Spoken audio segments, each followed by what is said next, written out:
the Partnership for a New American Economy for being our partner in tonight's event. I also want to thank always the Rockefeller Brothers Fund for their continuing support. Welcome, is Fatima here? She will be here. Shama, Commissioner of the Mayor's Office of Immigrant Affairs, and of course always thank Senator Gillibrand's office for their commitment to the issue of immigration. Immigration is a huge topic for the Council of the Americas. We are committed and have been committed to immigration. We have a 5-year-old project which has taken us to multiple gateway cities that frankly, when we started the project, I didn't even know that large percentages of those populations were Hispanic. And one of them is Nashville, Tennessee. It never occurred to me until my children went to college in Nashville that 15% of the population is Hispanic. And so we started this project 5 years ago. We've been to, I don't know, Jason, 15 or 20 gateway cities, highlighting the benefits that immigrants bring to a society and doing just what we do here in New York or in Washington or Miami or throughout the hemisphere, bringing members of local communities, the public sector, the private sector, together to have a dialogue of import. So over the years, we've become very, very committed. And now as immigration becomes first, front and center stage, we believe that we have something very positive to participate and contribute to this very important dialogue. We think that immigration and holistic immigration reform is critical to our economy, to every sector, to jobs. We believe strongly that staying where we are cuts down productivity, cuts down competitiveness, and is not a long-term solution. So as we look at immigration reform, we see only benefits and we see only costs if we don't seize the moment. So this is already, I think, our third immigration programs in New York alone since the beginning of the year. I think you will see us teaming up with many people and working on the dialogue, and I want to thank Jason and his team for working so diligently on this.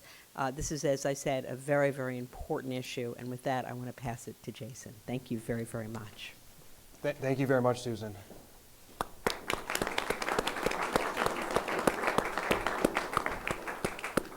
And I also want to thank Partnership for a New American Economy for their great collaboration in putting together tonight's event and for all the work that we're doing together.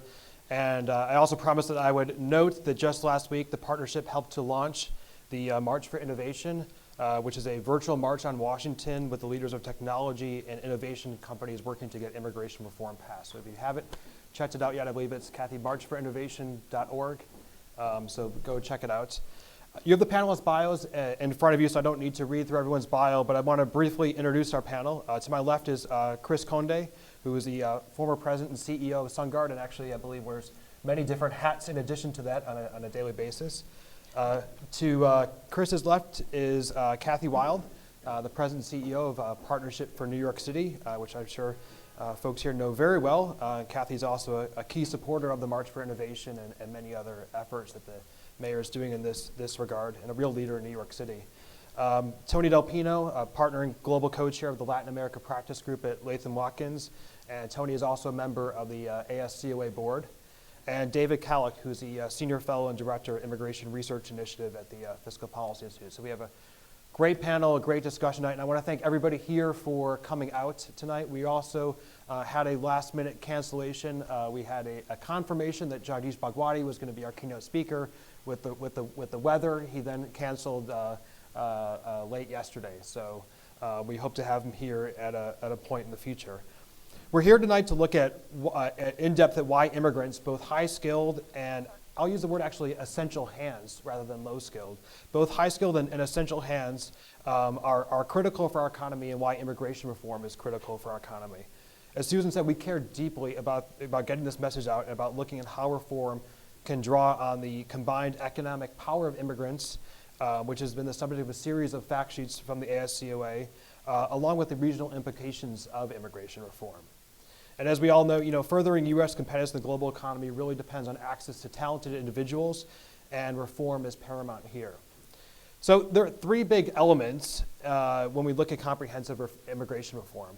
One, as oftentimes dominates the headlines, is what to do with the 11 million people who are here without documentation. Another one is to think about immigration in a way that is fair, but that also works, and one that also looks at future flows. Some of these issues get more attention in the media. We're going to focus more today on issues that don't get as much attention in the media, which are really the economic imperative of immigration, immigrants, and how immigrants can really be an asset for the U.S. economy moving forward, and how we can reform our laws in that regard. So, for the fear of myself talking too much, I want to start off by looking at the issue of the 11 million undocumented.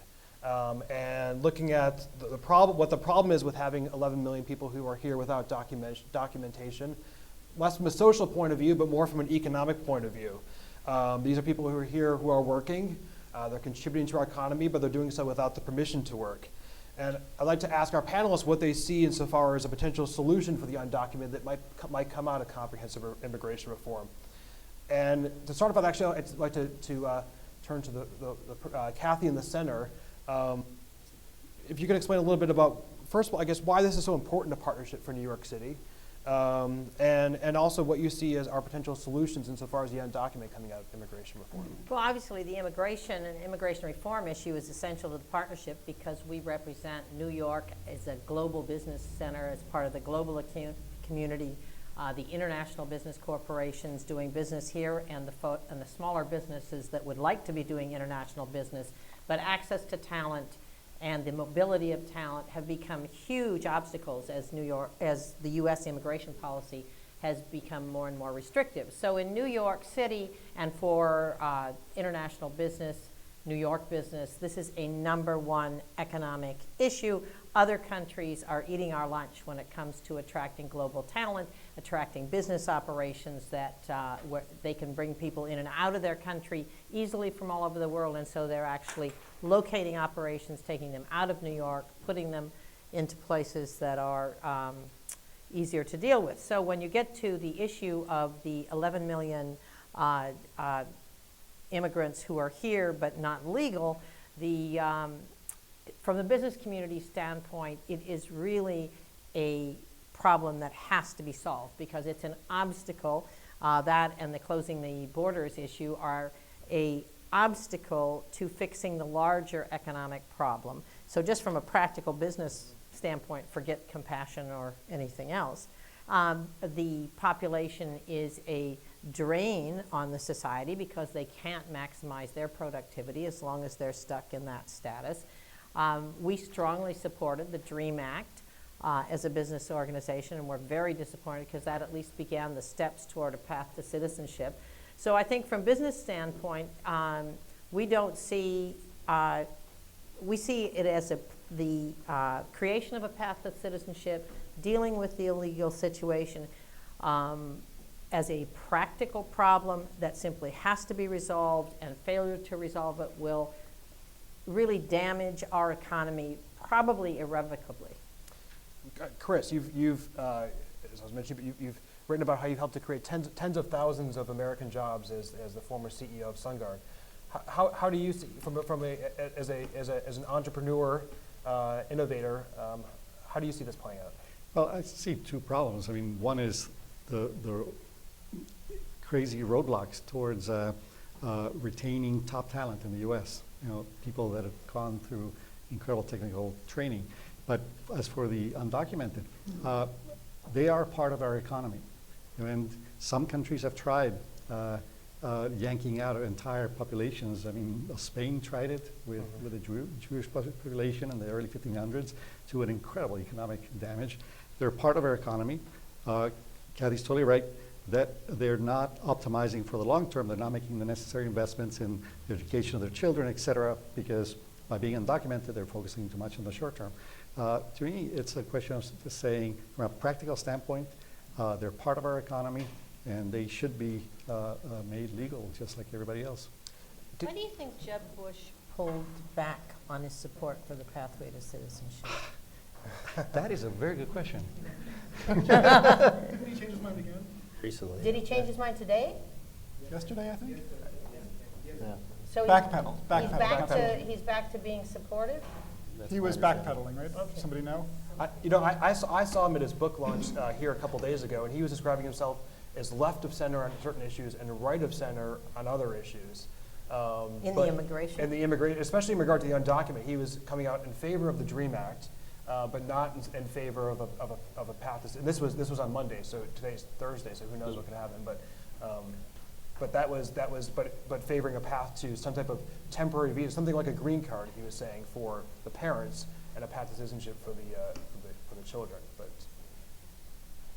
But David, you've researched extensively on on the contributions of immigrants, and you've looked specifically at the undocumented population as well. How do you see being able to resolve the situation of the undocumented in a way that maximizes contributions? Well, I think as a practical matter, there aren't a lot of options. I mean, I think that 11 million people, I mean, you can go back to Spain in the 1400s, but I don't think we want to do that. So I think there has to be some kind of way of creating a situation where everybody is working here legally. So that seems to me like, in some ways, the most controversial with the general public, but the most obvious and I don't want to say least controversial, but I think everybody who talks about comprehensive reform knows there has to be a way that everybody becomes legal, or else. Yeah. And I think part of the reason for that is you also want to have a situation where you wipe the slate clean and can have some kind of real enforcement in the future, right? You want to say that in the future, at some point, we're going to have a functional system where we can decide who we're going to let in, and people are going to come legally, and then we're going to have some level of enforcement that's going to be effective, that's going to prevent people from coming illegally. And I think, I mean, to me, Kathy was mentioning sort of the crucial, or the beginning of the crucial thing, which is there's a lot of productivity that's lost in not having people be able to go to the jobs that they want to go to, right? Because you're pretty limited, both in all sorts of ways if you're undocumented. And I think, as a business, you're competing against other, but either you're involved in the situation of having to deal with the risks and problems of hiring people illegally yourself, or you're competing against somebody else who may be doing that. And so I think that all adds sand to the machinery of the American economy. Yeah. Tony, looking at the flows of immigrants, one of the things we've noticed is that there's now net zero migration between the U.S. and Mexico, and part of the reason of that, there's the push and pull factors. Mm-hmm. Can you talk a little bit about some of the changing dynamics of the push factors in Mexico and what that? Well, look, I mean, I think that we've seen sort of tremendous growth in Mexico and really throughout the region over the last few years, and I think that has created much more opportunity in Mexico, and I think that we're also seeing, kind of as Kathy was talking about before. I mean, part of the problem of this broken system that we have is that is the fact that we don't, there's competition for talent. And I think that there's less incentive these days than ever probably to coming here, to bring sort of talented, skilled workers here. It's also, I mean, we've actually had less growth also than Mexico over the last couple of years. So it's created I think there's a sense there's less opportunity here for folks, and we've created a system that disincentivizes people to come. So one day we'll be maybe looking to Mexico for looking at their strong growth and looking at those maybe there's a reversal situation at some point in the future. Who knows, right? Yeah. I want to get back to David's point about enforcement, which is a huge question, and it gets a lot of attention. Border enforcement, actually, I know. The other day was the U.S.-Mexico border, the entire span of the U.S.-Mexico border is similar as Chicago to Tucson, I believe. That driving distance is the similar. When we're talking about securing the border, I mean, it's unbelievable the distance that we're talking about. But it seems the central question here is interior enforcement and how interior enforcement will function, and especially workplace enforcement. We're talking about lost productivity, and we're talking about, especially in regard to the undocumented. How do you, and Chris, I want to turn to you to start on this one, but how do you think there could be a system that's put in place that functions in regard to workforce enforcement, but that also doesn't stifle job creation and actually not, and also be positive, that actually fosters entrepreneurship. But that is exactly the problem, because some of the requirements that are being put forward are so punitive towards employers, completely out of proportion with what's happened, that it actually stifles hiring. Right now, a lot of businesses are waiting on the sidelines, and not really hiring people. Putting punitive requirements will only keep people off the payroll. Do you think, now, as a Chilean immigrant to the United States, do you think that the policies that are being discussed today would have changed your? Oh, I never would have made it. I would have had to start up a company somewhere else. And I started a software company. When I left a year and a half ago, I was running a company with 25,000 people. Yeah. There is really no reason I couldn't have done that elsewhere. Yeah. Maybe to a lesser success, but I think it's really counterproductive in the long term. It's, in fact, economic suicide in the very long term. Yeah. To say that we want to educate the best and brightest from all over the world and then chase them out. I mean, it's crazy. Especially for a country like Chile, which is actually competing with the United States insofar as there's a Silicon Valley in Chile that's been created. So, looking at your situation today, there's plenty of opportunities within your home Plenty country. of opportunities. Salaries are almost comparable to the U.S., so is the standard of living. There's simply no reason. And if you look at some of the same politicians that are arguing for chasing people out and erecting bigger walls, fail to also believe that the U.S. will have a lead on innovation forever. But that's patently untrue. Look at Samsung now being a credible competitor to Apple, just on iPhones. I mean, just as random example. Kathy, as a business leader as well, I mean, what are your thoughts on how enforcement could be done in a way that continues to foster job creation? Well, I think if we could get through the path to citizenship and have a system that's fair and reasonable, and we have a labor needs-based and regionally sensitive system for bringing people in. Right now, I think it's 13% of the people who come to this country as immigrants are in the skilled worker category. Obviously, that's very badly skewed against our needs. In New York City today, we have a 9.2% unemployment rate, something like that, 4%. And we've got job listings, empty jobs of 180,000 jobs in January online.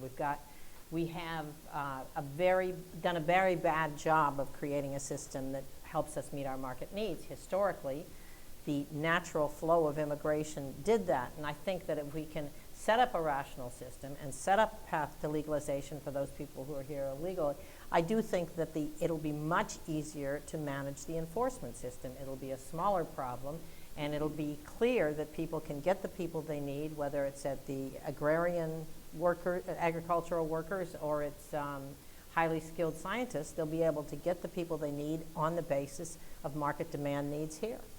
Are you saying that some types of jobs will be of a temporary nature, and for some jobs, like if you're a computer scientist or something, that you actually get to stay here forever?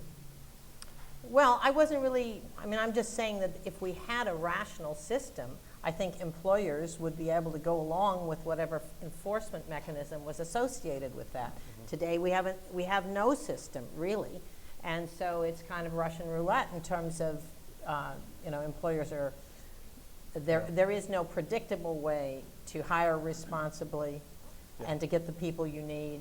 We just don't have a good system. I think if we set up a good system under law and we deal with the legalization issue, the path to legalization, I think enforcement will be easy to work out. I don't think it's a big issue.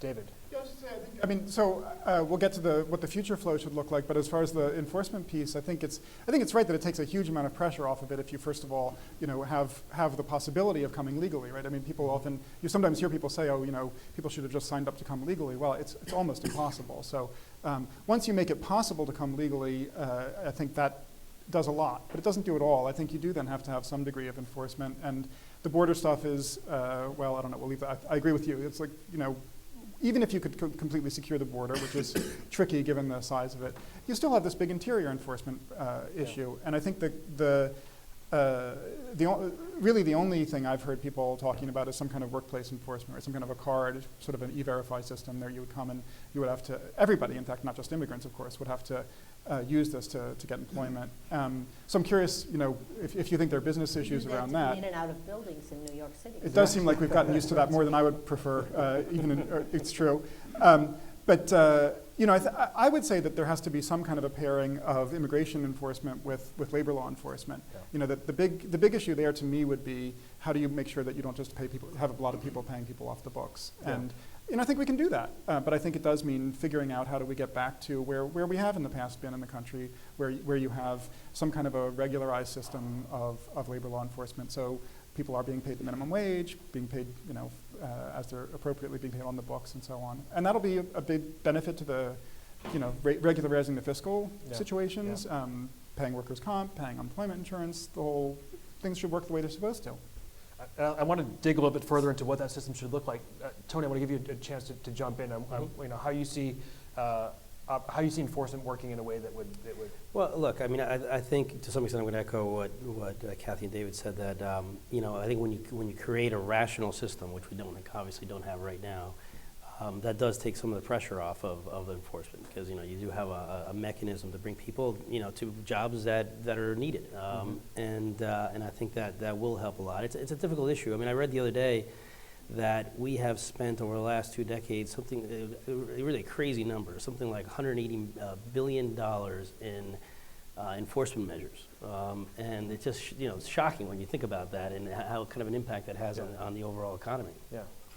So looking at different ways of drilling down a little bit on different systems of which we could look at insofar as a model for the United States. One is our neighbor to the north in Canada, right? That's the Canadian immigration system is very much it's a market-driven system. It's whereas the U.S. 13% of workers come here with skills. Canada's probably somewhere around 80.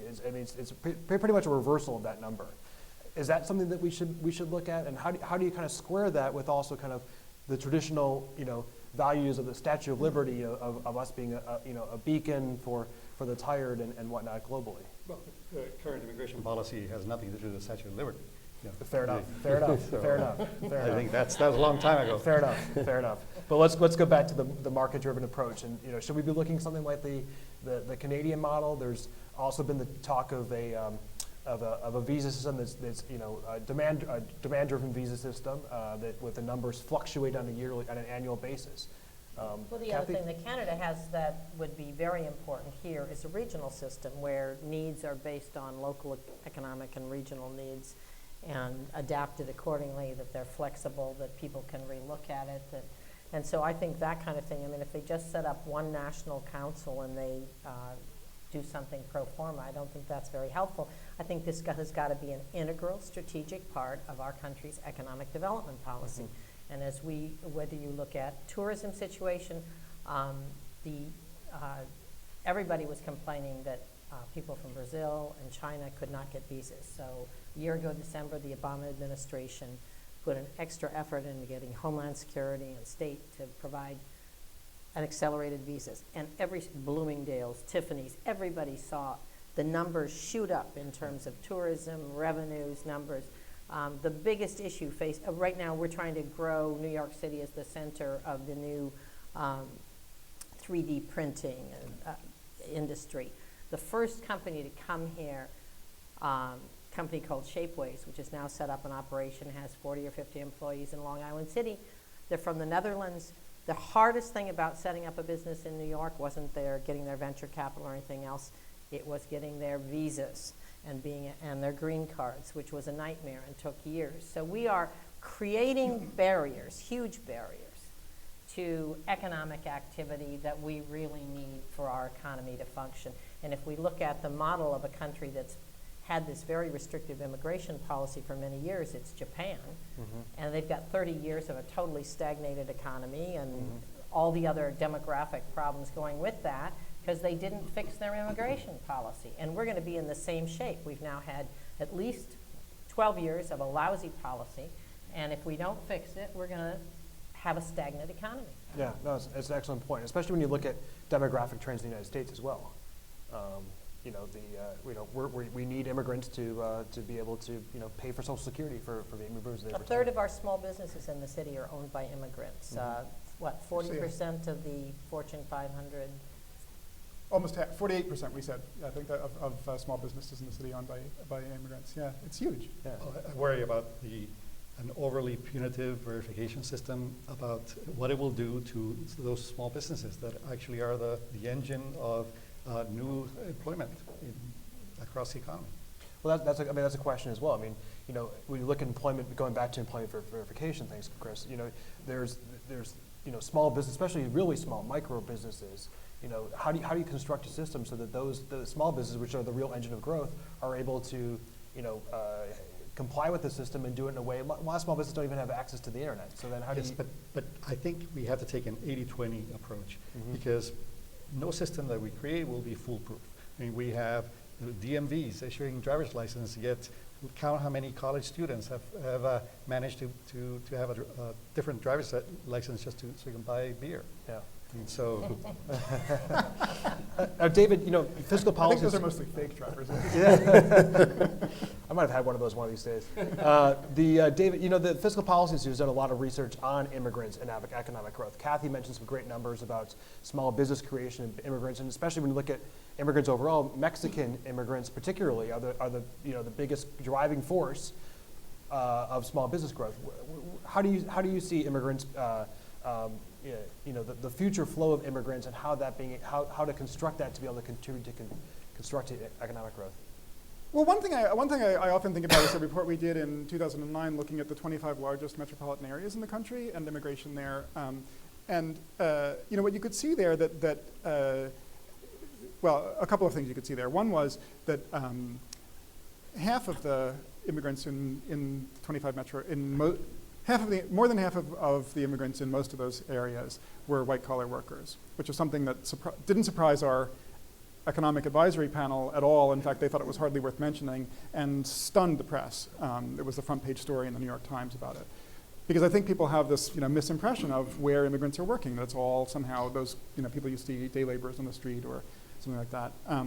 So I think one thing is we already have a pretty rich, and we've had quite a lot of immigration over these last years. In fact, we're kind of back up to a level that's quite exciting, I think, and been good for the economy. But close to where we were back in the days of Ellis Island in terms of percentage population.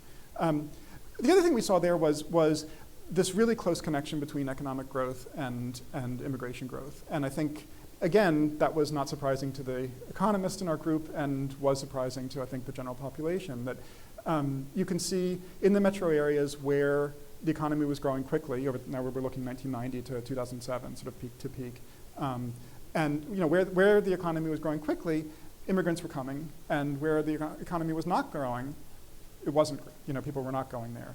And I think that's, there's this kind of, you could say a chicken and egg question about, which drives which. I think they go together. I think that much you can see. So I don't think you could say if somehow we could get all the immigrants who came to New York City to go to Pittsburgh instead, that would have made the Pittsburgh economy boom. I think what you can say is, the market functions the way you would expect it to. And if there aren't jobs in Pittsburgh, it's going to be obvious that people aren't going to go there I think you could say the same thing in the last few years in terms of time, that people have not come to the United States as much in the recession. Partly reinforcement, but I think it is also in significant measure the lack of jobs here. And then will, I think, come again when there are more jobs. So I think our policy should be responsive to that. And my view is that it should be kind of balancing the interests of workers. Like, how do you make sure that every job, workers who are already here, how do you make sure that every job isn't instantly filled from somewhere else? You don't want to completely alleviate any kind of pressure in the labor markets. But on the other hand, you don't want to constrain businesses so that they can't expand and have the kinds of growth that you're talking about. So it seems like you want to have a policy that is responsive to exactly the kinds of things that happen in some ways on their own, but with more management so that it's a little smarter. Yeah. But businesses are being constrained. When I left SunGard, we had 3,000 open positions, 3,000 positions that we could not fill. And these were high-paying positions. It's not that we were being cheap and trying to pay under market. We were happy to pay, above market. but simply couldn't fill them. So I mean, that seems to me like sort of maybe there should be a more sophisticated test, but that's sort of the obvious test is when wages are being pushed up, I think that's an obvious sign that there is demand. And sure, I think that's a good thing to do. And there seems to be broad agreement across both parties, take it right now, on the legislation that the idea of stapling a green card to a term oftentimes now used to graduates of high tech, but having that be complemented by some type of investment in education. STEM. And STEM, exactly. And Kathy, you in New York City as well, we've seen immigrants helping, as Dave was talking about across the country, helping to revitalize parts of New York City. Well, yeah, well, we've also seen our universities here set up operations in China and Dubai and around the world because they no longer can bring the same number of students, graduate students, et cetera, into this country. So that it's changing their whole economic model. It's obviously disadvantaging the city and our companies because they don't have the benefit of that talent coming here. So I think the complications associated with how we are discouraging the top talent from coming to the U.S. are felt in many sectors. Mm-hmm. I think very important to this economic argument is that it's not a zero-sum game. When companies can hire the top talent, they actually outperform their rivals. A former colleague of mine, Bob Greifeld, who runs NASDAQ, told me that he can't remember any Chinese IPO where the management wasn't educated in the U.S. And to me, that's lunacy. People say, we're not educating enough engineers. Actually, we are. We're educating lots of engineers. We're just sending them back home. We're just sending them back home, Yeah. where they can compete against us. I mean, why on earth are we doing that? And Tony, we see that in Latin America too, right? Yeah, we see in Latin America, we see this people, rise of Brazil, Mexico, Sure. increasingly educated, young population throughout the Americas come here to study and Sure. and they're sent home. No, I mean, Brazil's a good example. I mean, the truth of the matter is there's a, in Brazil, I mean, given the growth they've had over the last several years, there's a need for talent, at the top levels of the economy. And so they're looking for that talent too. I mean, in ways to incentivize, incentivize people to go. And Brazilians that are in the U.S. and elsewhere to go back to Brazil. There's no question. I see that happening all the time. It's not only China. It's in Mexico. It's in Brazil. It's in other places. We needed computer programmers. Couldn't find them here. We set up shop in Tunisia. Why Tunisia? As it turns out, we educate a lot of Tunisians, and then we send them there. Half of the employees in Tunisia had studied either in the U.S. or in a top French university. Wow. So, hey, Well, look, that's where we can hire. and the We'll world's hire getting there. smaller. I mean, at the end of the day, there's no reason why SunGard couldn't, hire folks somewhere else. It doesn't have to be in the U.S. anymore. I mean, and we're seeing that more and more. So I guess I also want to look at the question of looking at future flows and how do we construct a system that deals with we've talked about the need to deal with the 11 million undocumented, to have some type of there has to be some type of border security and interior enforcement. That seems like there's some type of coalescing around that.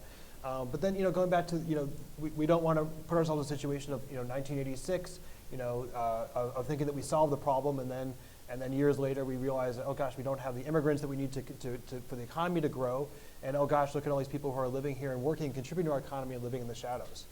So this is not an easy question, but what's the answer here?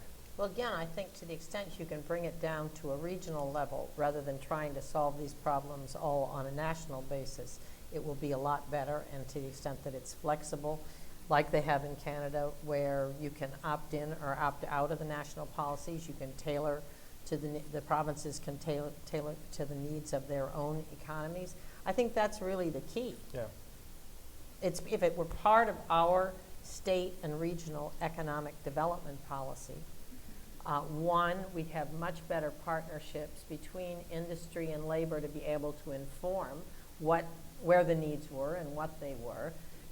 We would do a much better job of helping small business, often who need, in order to go globally or to become an export business, need desperately to have one person who speaks speaks Chinese or whatever. We could cater much more to those local needs, to small business, that you mentioned before, in terms of them having the opportunity to qualify for the visas. than we have if we try and do it at a national level. I've given up on Washington doing anything. And I would say in the case of immigration reform that one of the most important principles that I would argue for is local and regional control. So, I'm sorry, I just want to ask you about that, because from an economic perspective, I love that idea. I think we will have much better idea of what the labor market demands are. I'm just curious, though, I mean, obviously the federal government is going to control the actual visa process, and how do you tie people to an area, or would you let them be determined, that the visas would be determined through these regional processes, but then people would be free to move within? I don't know the details of how Canada does it, but I know they do it, and it works pretty well. Okay. And so I would say that we ought to emulate their policies. I do sometimes worry about giving too much, looking at kind of how different state legislatures have dealt with the immigration issue over the last few years. There would have to be some type of mechanism, and this is something that probably... I'm not suggesting, it's a national policy, but the network, I mean, we have a regional office of the Department of Housing and Urban Development, of the Small Business Administration, of the Department of Labor. Mm-hmm. You can move those functions to a regional level under a national legal umbrella. Yeah. Well, I think it also goes back to David's point as well about how immigrants, you look at different cities across the United States, and you look at how immigrants have helped to contribute to the revitalization of different cities and different communities, and I think it somewhat all squares together. I want to make sure we leave time for questions. Good idea. So there are a couple of microphones floating around. Raise your hand. I know we started a few minutes late. I know Tony has to leave just a few minutes after 7 o'clock. So if you have a question, raise your hand. If not, I promise I have more questions. And I'm not sure if you want to necessarily all hear those. Yeah, question in the back. Yes, my question. Can you actually identify yourself too, please? Oh, Ed Ryan from AARP. My question concerns a significant portion of people who overstay their visa. They're not necessarily sneaking across the border. And I've read somewhere that there's, in the Boston area, there's about 30,000 Irish people that have overstayed their visa. But because it would be very difficult to follow every one of those people around and punish them, does anybody on the panel have any suggestions as to the type of incentives that we might provide to those people to not overstay, or if they have, to turn themselves in and try to be productive? It's a great question. I think it's about 40% of people here without authorization have actually overstayed visas. Right, because they didn't have any other way to finish what they were doing, whether it was getting a job or whatever. So, I mean, I think if we fix the policies, we will have a lot fewer violations and enforcement problems. David, you want to? Yeah, I mean, I think that's maybe it was too not entirely clear, but I think that's what we were talking about when we were talking about interior enforcement. I mean, the border crossing is obviously stopping people at the border, but as you say, it's 40% now. And even if you could, if you could somehow really effectively seal the border but not deal with this, I think obviously people would do it more. So, I think it has to be part of a comprehensive solution that reduces the pressure by allowing people to come legally, and also has some mechanism for interior enforcement that I do feel like we haven't, the country hasn't quite come to grips with what we're talking about with that, but hopefully they will. But it needs to be fixed, because otherwise you're just squeezing a balloon. Yeah. Absolutely. Yeah. No, and I think that I think it would be, to me, a mistake to not pay attention to it, because I think it was clear, and I think even people at the time in 1986, when there was an amnesty and the last big immigration reform we had, where you did have a clean slate for about 5 minutes, right? The amnesty was quite effective, and people did legalize, but then you didn't have an effective system either for illegal immigration or for enforcement, and so you quickly built up even more undocumented immigrants than there were before. Yeah, and I think it's also important to point out the 40% who overstayed visas, they didn't come here specifically to overstay their visas.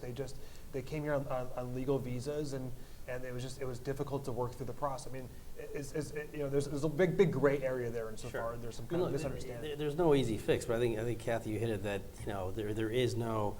A lot of those folks have been, at the end of the day, there should be a mechanism to be able to extend those visas, right? And that's easier, but to the extent they're being productive, people of society, which is a big percentage of those folks. But that's the point. There are people that say, well, they should just go back to the end of the line, to the back of the line. There is no line. There's no line for either becoming a legal immigrant or for extending your visa. There's no mechanism in practice. So, of course, what are you going to do? Other questions?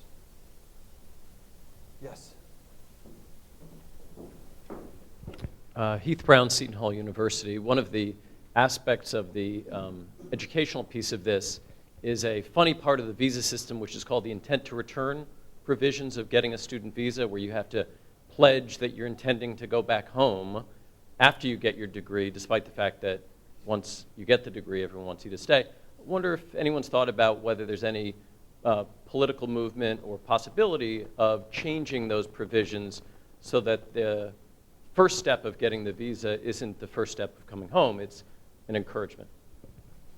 Good question. It's very good. Kathy, do you want to? I mean, I agree with him. I don't know. Totally agree. Yeah. I think we all agree. We all agree. We should put it, we'll put it on the Yes, check. yes, We'll put it on the answer your checklist. question. But, I mean, what have people seen so far? Would there be the political momentum for that to be able to happen? I think to some extent, I think this probably depends on the skill, right? I mean, I think for certain professions and certain degrees, I think there is a lot of momentum to try to, these days to try to make that easier. Yeah, I mean, I would say, my sense of the politics is it's among the more likely, nothing about immigration is easy, but that's among the more compelling arguments. I mean, I would say that and even the skill question, I think, I would say if there's a reason to think that there are, too many immigrants coming into the university systems for whatever thing, we should think about, how do we decide how many people can come? But once they're here, and we've invested in having them be here, it seems like it's a waste to not. Yeah. Some of them are going to go back to the countries they came from, and I think that's good. It's good for the countries they came from. It's good for the international. It's bad for us, but it's good for the world economy. But I think that we shouldn't, as you say, we don't want to be discouraging them from staying. We want to be encouraging them. Yeah. Other questions? In the front row there.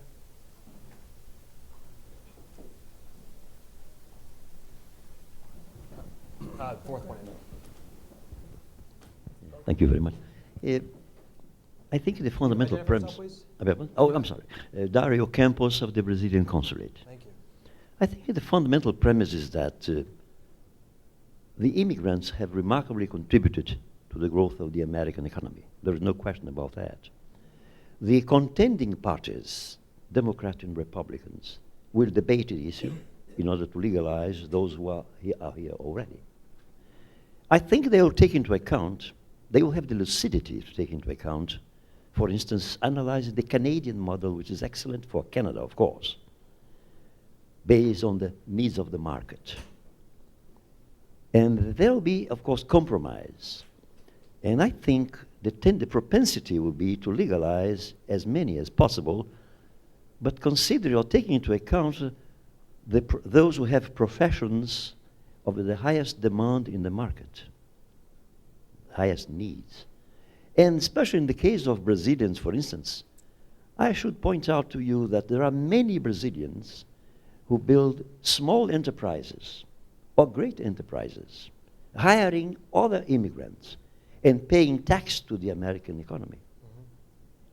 I think during the debate, prior to having the final result, with the law which will be approved by the president, after the contending debates, or the debate of the contending parties, will take into account that. Yeah, and certainly, those who will be legalized will certainly, undoubtedly contribute to the American economy, And which think are in need of that. That's a great question. And incidentally, I also understand that in exchange for that, they will control the borders more strictly to avoid the continuation of this abnormality, which is becoming illegal aliens. Thank you for the question. It's a great question. I think it goes back to, how do we, from a business perspective, how do immigrants help us to tap into the growth that we're seeing globally? A country like Brazil, which is making huge investments, multinational corporations making huge investments in the American economy, and how do we create a visa system and create an immigration system that encourages multinational companies, Brazilian, Mexican, Colombian, globally, to come here to the United States to set up shop? I mean, I would say that, first of all, with people that are undocumented, they are part of the economy. You know, they're not. We don't have 11 million people doing nothing. You know, they're working. They're here for a purpose. They're staying, and I think the kinds of situations and processes that are being offered are kind of legal limbo that is neither permanent nor temporary, and it's sort of like don't ask, don't tell for the Army, which didn't work out too well for the Army, as it turned out. So I think we have to recognize that the undocumented are part of our society, they're part of our economy, and they should be made as legal as anybody else. Great point.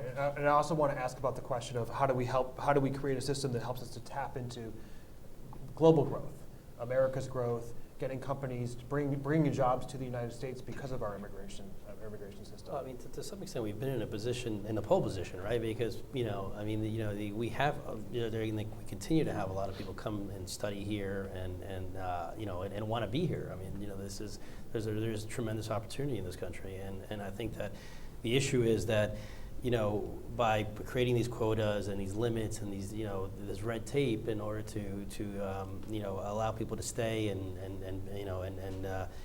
start new businesses, we're starting to lose that position. Yeah. And I think to some extent it's really just about rationalizing the system so that we continue to have that competitive advantage. I mean, I would say I would almost turn your question around. It seems to me like America has a lot that's obviously very attractive for immigrants. Great universities, great opportunities here. There's a lot that's appealing. I think the question is, how do we make sure we don't stifle that, which we are, I think, at some risk of doing. And maybe just, I think we've sort of talked already about a lot of the more policy ideas and the wonkier side of things, but just to kind of rise up a little bit in abstraction, I think we want to make sure also to have a clear message to the world that we do, the Statue of Liberty thing is still America, that we do welcome immigrants, that we are, that I think that the kind of stuff that you saw in Arizona and Alabama is,